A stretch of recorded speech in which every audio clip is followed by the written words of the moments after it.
All right, my people, let's get straight into the big update coming from the Federal High Court in Abuja. Today's session was intense, real tension from start to finish, because what happened could completely shape the direction of Nnamdi Kanu's ongoing trial. Now, before we go deep into what unfolded, make sure you like this video, share it, and subscribe, because what's about to be revealed may determine how this entire case ends when the court resumes on November 7. Here's the breakdown in simple terms.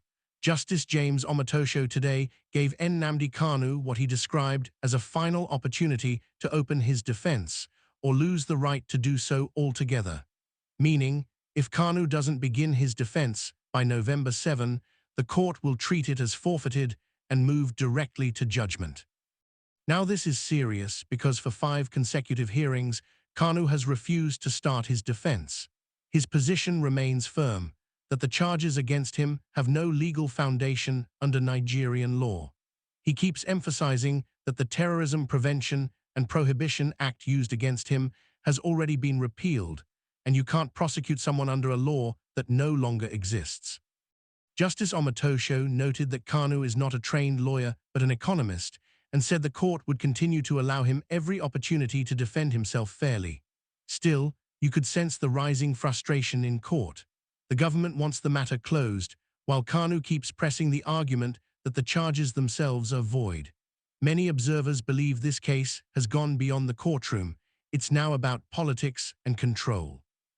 During proceedings, lead government counsel Adegbeyega Awomolo, SAN, stood up and told the judge, "My lord, this cannot continue. He's wasting time and refusing to open his defense." He then urged the court to close the defense and move toward judgment. But Justice Omotosho, in response, said fairness demands giving Kanu one final chance, hence the adjournment till November 7. And that's where things really got heated. Nigerians are now asking, why is there so much urgency to end this case? Why push for judgment when the defendant keeps insisting the law in question doesn't exist? Many are beginning to suspect there's more happening behind the scenes.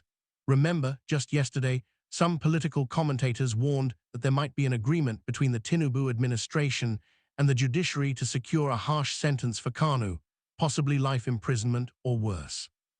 Watching the events in court today, you can't help but see that tension playing out in real time. Let's be honest, my people, this isn't just another court case anymore. It's a full-blown political storm. Every statement Kanu makes now echoes far beyond that courtroom. The way the government handles this will either restore or completely shatter Nigerians' faith in justice.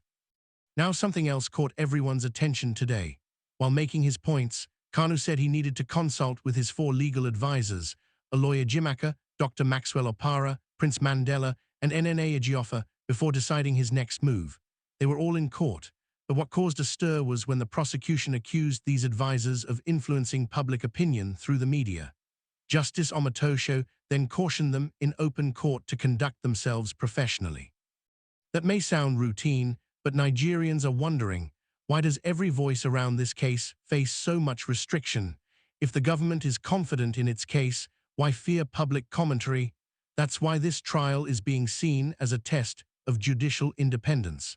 People want to know whether the judiciary still stands on its own or bows to political power.